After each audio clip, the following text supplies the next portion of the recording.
Hello. So we are looking at newsletter 2 at this time.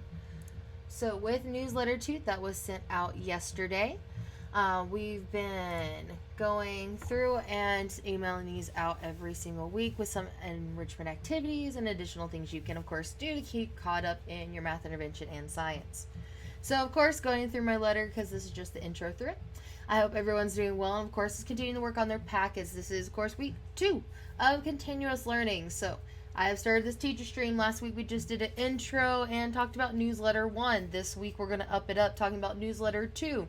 Then in another video I am going to go and detail some of the assignments and talking about what you need to pay attention for, how to answer them, and of course how to message back and get a shout out for next week.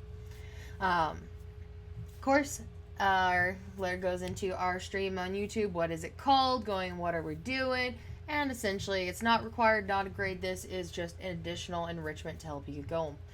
In addition, I'm still, of course, doing hashtag Jardine Kindness. I looked at this week and it looks like we're still okay as long as I'm following the continuance of our rules. We are only hiding rocks in small parks, low traffic. So, if I drive by and there's too much traffic there, I will not hide at that time. That does make our hiding go down from I used to hide about 6 to 10 parks a week, that I'm only doing about 3 to 5 right now. That is just, of course, for my safety and yours. We don't want to, of course, spread anything. The CDC has now recommended that if you do go out in public, you should be wearing a face mask. They are not saying the N95 ones, not the crazy medical ones, just wearing a face covering. It's kind of like Schrodinger's cat. You don't know if you have it for a while because the incubation period. So if everybody treats it that they have it, then we can most likely isolate a little bit more because then nobody is spreading it while they are not having symptoms. I'm going to, of course, keep going with this. Continue weekly with letters, these weekly newsletters, links, enrichment activities, and more every week. I'm going to be planning and creating new ones, looking at different activities, what kind of labs can you do at home. And of course, as we go on, if you do have anything you need to contact me, you can text me at my Google Voice number, 316-351-8389. Remember, that does not accept phone calls at this time because through our district, we are in Microsoft Teams. If you are a parent, you will talk to me one-on-one through that. Going down, so JAG time. In JAG time, we would have been discussing how to avoid a conflict. So I have a couple questions that I want you to self-reflect on and think about with. So number 1, what makes a conflict serious? So thinking about what makes something minor versus something serious, something that you get over easily versus something that you have to have help or even involve others to get it resolved. And then thinking some of these true or falses. Is it true or false? It is not serious if it's not physical. Is that true? Like, can it still be serious even if you don't physically harm somebody? True or false, serious conflicts have serious consequences. Thinking about when you have a serious conflict, what is going to happen? So consequences, when I'm talking about them, it's not saying good or bad specifically. We're talking about what happened because of that decision you chose. And then 4, we've been using a lot of these if-then sentences in our JAG time before. So just using one of those, thinking about if you're in a serious conflict. So if this happens, then what shall you do because of it? So if somebody at Walmart is walking on the wrong side, then I will just patiently walk to the other side and wait. That's a minor conflict, I know. But I'm thinking like even serious ones. If somebody yells at me something inappropriate, then I will nicely ask them to stop. And then you can think about things that would escalate that. If they decide not to stop, what would you do in those situations? I know it can feel silly sometimes thinking about these hypothetical situations, but thinking about these actions before they happen allows you to make a calmer decision on when these situations arise. Math intervention, of course, we are still working on our iReady and our Mathia. I have added math games. I put these on our Google Classroom, but I failed to put them in our last newsletter, so I wanted to make sure they were in this one. Excuse me. We have Prodigy and SumDog. With the Prodigy, you can use your Google login, create a free account, and once you log in, there is our classroom code. Our classroom code is right here. I just realized I did not zoom in on any of this. I do apologize. I did send this out, so if there is any difficulties reading it, you can, of course, look. So going through, here was our drag time questions. So pausing there so you can see those, since I did not have this right. Live chat is not working. Why is our chat not going? Let's see if we can fix that real quick. That's just my website. That's not our chat. I don't know what is in our chat right now, but I wanted to make sure that if there was a question that I could see it instead of just assuming. So let's put that there. Then let's fix this here. YouTube does change my chat a bit, so it does make it harder to consistently have a link for my chat. There you go.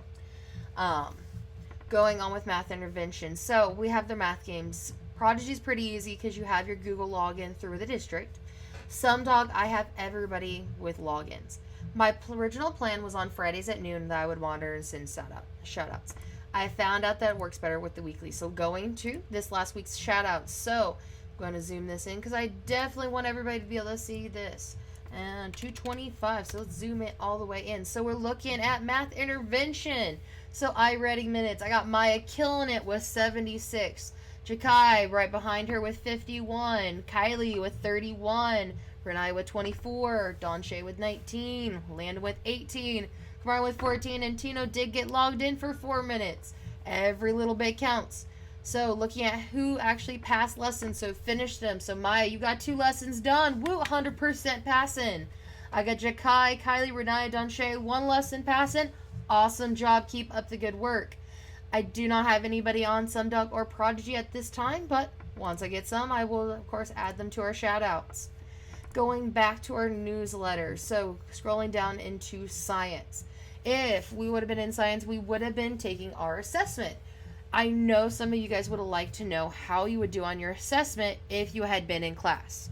So the thing with our assessment is I put it into a Nearpod. We have 2 multiple choice sections, and then there are several open answers. Remember, when I talked to you guys about our new scope, I was going to be telling you that our tests and all these things were going to change because we are no longer wanting just those simple answers of, oh, that. I want you to be thinking deeply of, okay, because I know this, I can take this information and apply it to this answer. If you would like to do the extra credit that would have been extra credit on the test, I have 2 claim-based reasoning assessments up. So all that stuff is up on our Google Classroom. The code is also within here, and you can do it. And then I will do shout-outs next week of anybody who's gotten their test. Remember, complete optional. Do not have to do it. It is not a grade. One more time. After that, we would have gone into body systems, which I believe is a really important one to get into. This would have been the new unit. I put our PowerPoint that I would have gone over and I would have done step by step with you in our Google Classroom. I then had 2 questions on why can you not function properly with one of your body systems, and what are the various functions of the body systems.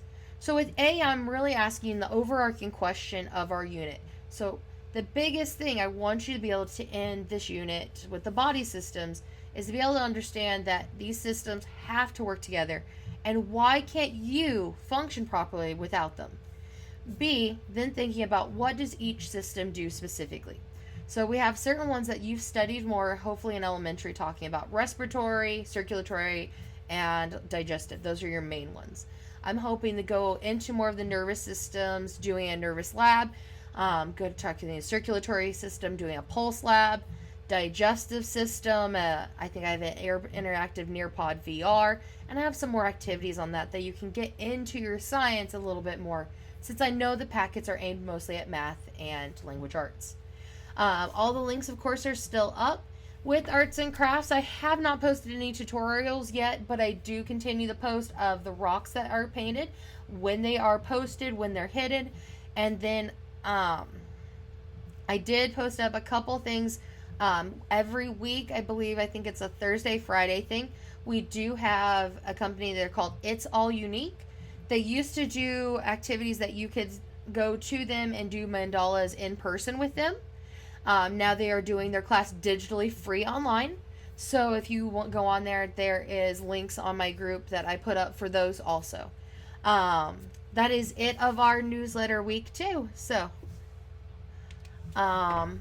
if you have any questions, please let me know.